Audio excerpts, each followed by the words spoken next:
The icy air clawed at Daniel's face as he stepped out of the subway and onto the bustling platform of Grand Central Station. Even with his thick wool coat buttoned to the top, the cold felt like it was slipping through every seam.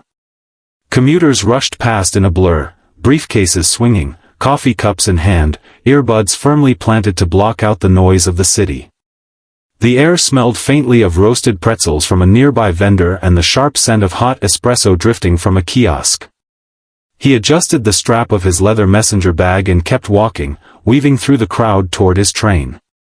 His mind was already on the meeting he had scheduled downtown, not on the dozens of strangers brushing past him.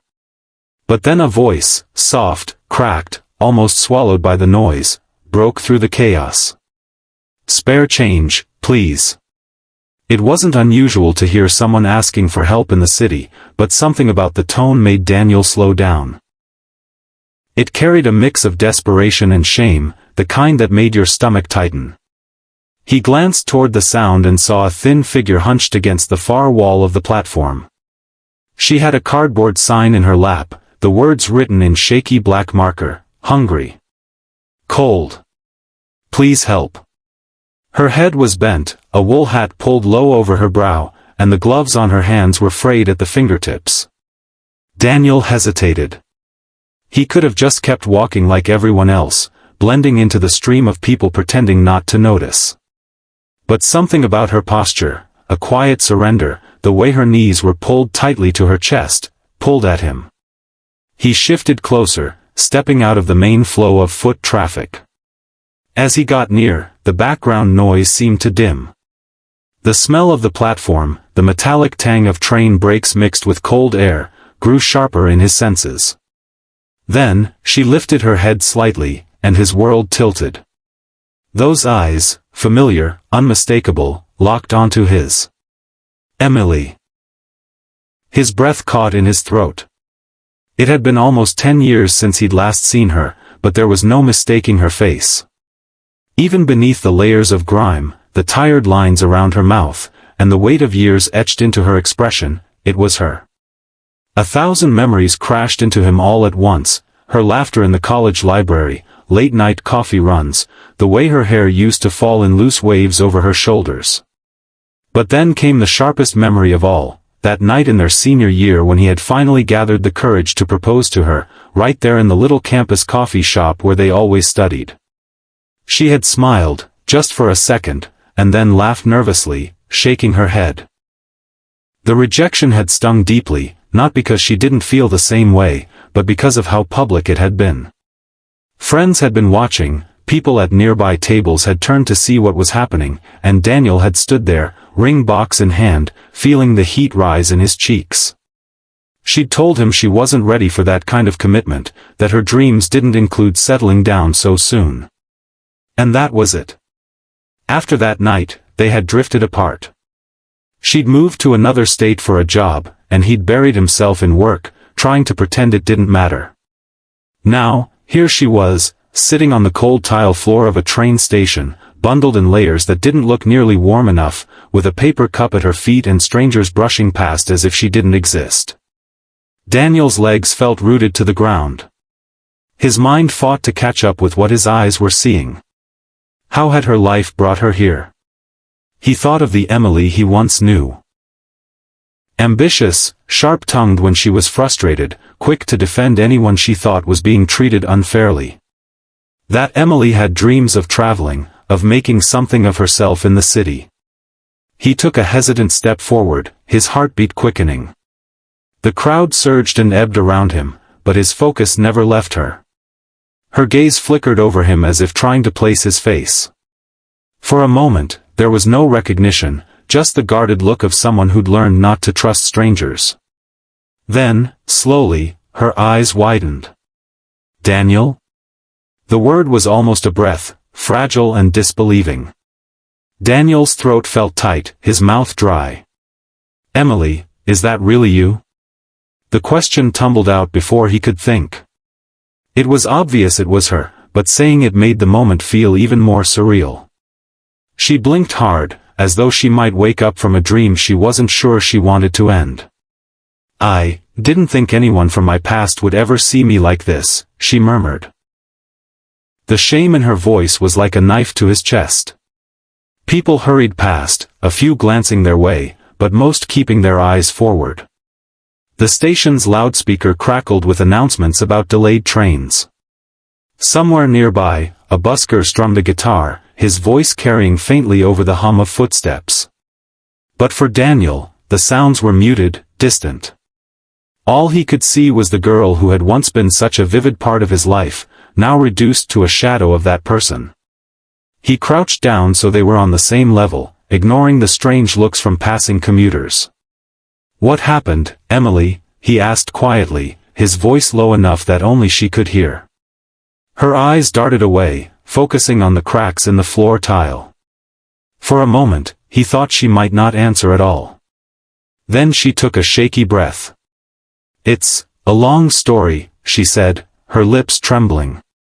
"One I never thought I'd have to tell you." The cold seeped up through the floor, numbing his knees, but he didn't move. He needed, to understand how she had gone from the confident, determined woman he once knew to this. "I have time," he said softly. She laughed, but it was a hollow sound, stripped of the warmth he remembered. "No, Daniel. You don't want this story. It's not the kind you can wrap up in a neat ending." Her voice cracked, and she turned her head slightly, as if hiding from him. He noticed then how thin her cheeks were, how her hands trembled even inside the gloves. The cup at her feet had only a few coins in it, rattling softly as someone dropped in a quarter without slowing down. Daniel glanced at the clock overhead. His train would be leaving soon. The logical thing would be to walk away, catch the train, go on with his life.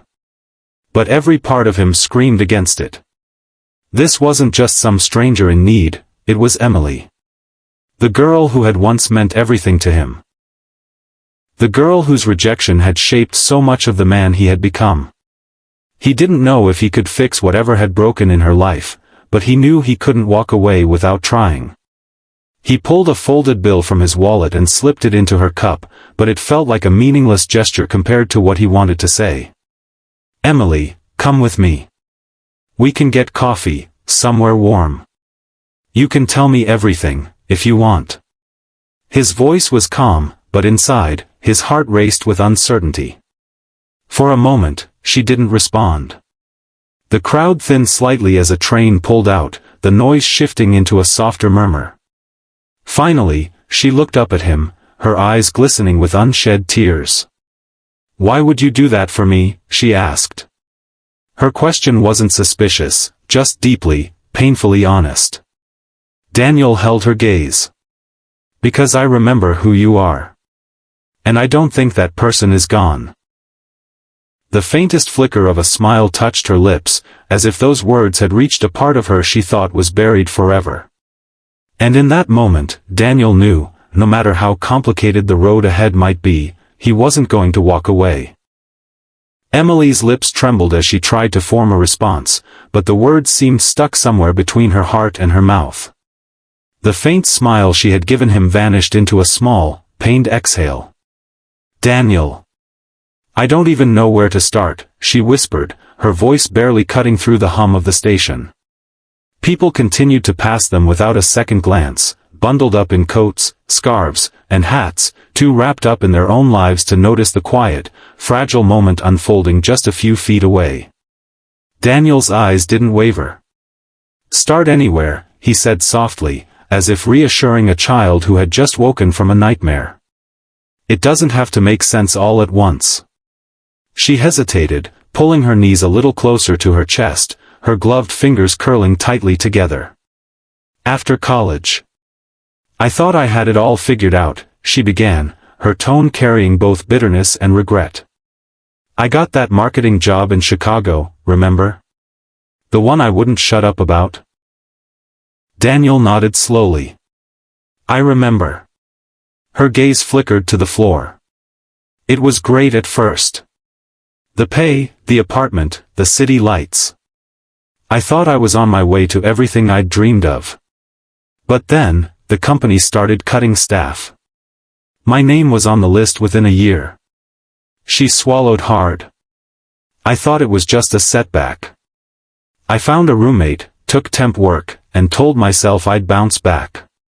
But life doesn't always wait for you to catch up. Daniel listened intently, every word pulling back layers of the life she'd been hiding. Her voice quivered slightly, though she kept it low enough that it felt like a secret between them. One of those temp jobs. I met someone. He seemed perfect at first, funny, charming, told me I was too good for the life I was living. We moved in together fast, way too fast. She paused, her jaw tightening. Turns out, he wasn't who I thought. The charm didn't last. The drinking started, the yelling followed, and eventually, so did the hitting. Daniel felt a surge of heat rush through him, anger boiling at the thought of someone hurting her. But he stayed quiet, letting her speak. I didn't have family nearby, she continued, her eyes focused on some distant point beyond him. My mom passed away a few years before that, and my dad, well, he wasn't in the picture much even when I was a kid. So I stayed. I told myself it would get better. It didn't. By the time I left, I had nothing. No savings, no apartment, not even a phone that worked most days. She gave a humorless laugh. Funny how quickly the world forgets you when you can't keep up. Daniel's throat tightened. Every sentence she spoke was like a quiet confession, each one more painful than the last. A train screeched into the station, sending a gust of cold air swirling around them. The sound drowned out her voice for a few seconds, but she didn't stop talking, as though she had finally opened a door she couldn't close. I came back to New York thinking maybe I could find something. A job, a place to stay. But without an address, without references, no one calls you back. I started staying at shelters. Some nights, I didn't even have that. And now, she gestured faintly to herself, her layers of mismatched clothes, the battered sign at her feet. This is where I ended up. Daniel shifted slightly, his knees aching from crouching so long, but he didn't care. Emily, he said quietly, you didn't deserve any of that. She shook her head slowly.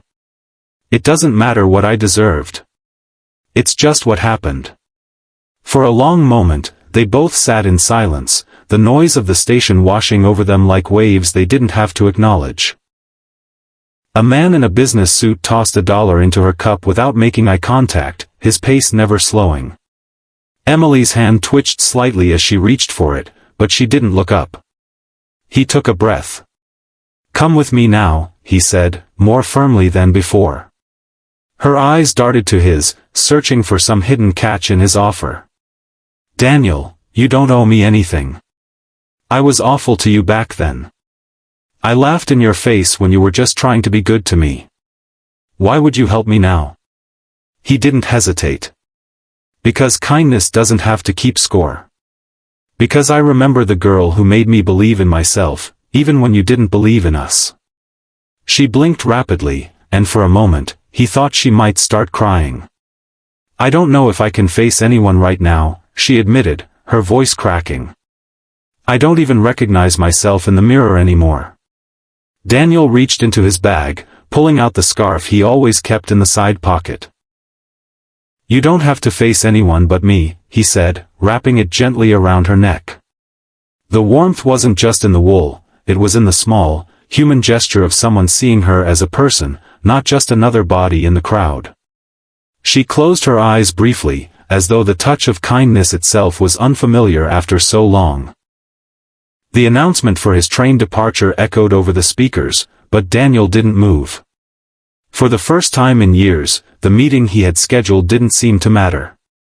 Let's go, he said, rising to his feet and extending a hand toward her. She stared at it for several seconds, her gloved fingers curling and uncurling as if she was afraid that taking it might change everything too quickly. I don't want to be a burden, she whispered. You won't be, he replied, his voice steady. You'll be a friend I haven't seen in far too long. She hesitated one last time before slipping her hand into his. The feel of it, frail, cold, yet somehow still holding a trace of the warmth he remembered, made his chest ache. He helped her to her feet, steadying her as she found her balance. Around them, the station carried on, oblivious to the quiet miracle of two lives reconnecting in the middle of all the noise. They began walking toward the exit together, the crowd parting slightly around them. For the first time in years, Emily was walking with someone who saw her. As they moved toward the street, the frigid wind rushed to greet them, but it didn't feel quite as biting as before. Daniel glanced at her from the corner of his eye, noticing the way she kept her head down, almost as if she was afraid to meet the gaze of anyone passing by. "We'll get coffee," he said, "and maybe something warm to eat. Then we'll figure out the rest." She let out a small, unsteady breath. "Daniel, thank you." Two simple words, but they carried the weight of every hardship she had endured, every kindness she thought she'd never receive again. He gave her hand a gentle squeeze. "This is just the beginning." And though neither of them knew what that beginning would look like, there was a fragile, undeniable hope growing in the space between them, hope that maybe, just maybe, the past didn't have to define the rest of the story.